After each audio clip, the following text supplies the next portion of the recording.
وَإِذَا قِيلَ لَهُمْ آمِنُوا بِمَا أَنزَلَ اللَّهُ قَالُوا نُؤْمِنُ بِمَا أُنزِلَ عَلَيْنَا وَيَكْفُرُونَ بِمَا وَرَاءَهُ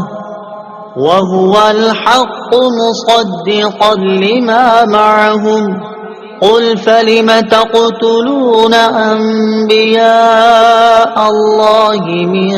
قَبْلُ إِن كُنتُم مُّؤْمِنِينَ۔ ترجمہ: اور جب ان سے کہا جائے کہ اس پر ایمان لاؤ جو اللہ نے نازل فرمایا ہے تو کہتے ہیں ہم اسی پر ایمان لاتے ہیں جو ہمارے اوپر نازل کیا گیا، اور وہ تورات کے علاوہ دیگر کا انکار کرتے ہیں، حالانکہ وہ قرآن بھی حق ہے، ان کے پاس موجود کتاب کی تصدیق کرنے والا ہے۔ اے محبوب تم فرما دو کہ اے یہودیوں، اگر تم ایمان والے تھے تو پھر پہلے تم اللہ کے نبیوں کو کیوں شہید کرتے تھے؟ وَإِذَا قِيلَ لَهُمْ، اور جب ان سے کہا جائے۔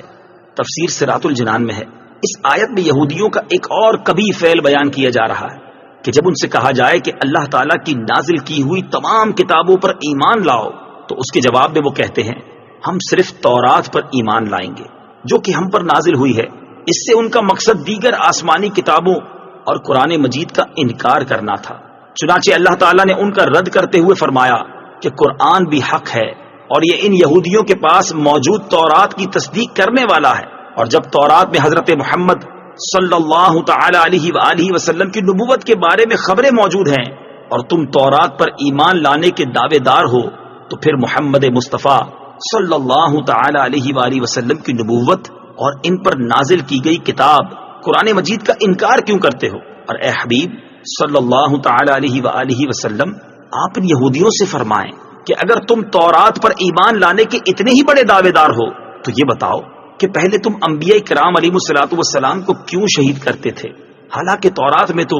انبیاء کرام علیہ الصلوۃ والسلام کو شہید کرنے سے منع کیا گیا تھا۔ آیت وَإِذَا قِيلَ لَهُمْ آمِنُوا سے معلوم ہونے والے احکام۔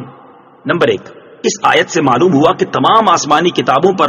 اور حضور اقدس صلی اللہ تعالی علیہ وسلم کے فرمانوں پر ایمان لانا ضروری ہے، اور ان میں سے ایک کا بھی انکار کفر ہے۔ یوں ہی تمام انبیاء کرام علیہ الصلوۃ والسلام پر ایمان لانا ضروری ہے، اور ان میں سے ایک کا بھی انکار کفر ہے۔ نمبر 2، انبیاء کرام علیہ الصلوۃ والسلام کی تعظیم ایمان کا رکن اعلیٰ ہے اور ان کی توہین کرنا کفر ہے۔ نمبر 3، اللہ تعالیٰ کے نبی علیہ الصلوۃ والسلام کو شہید کرنا کفر ہے۔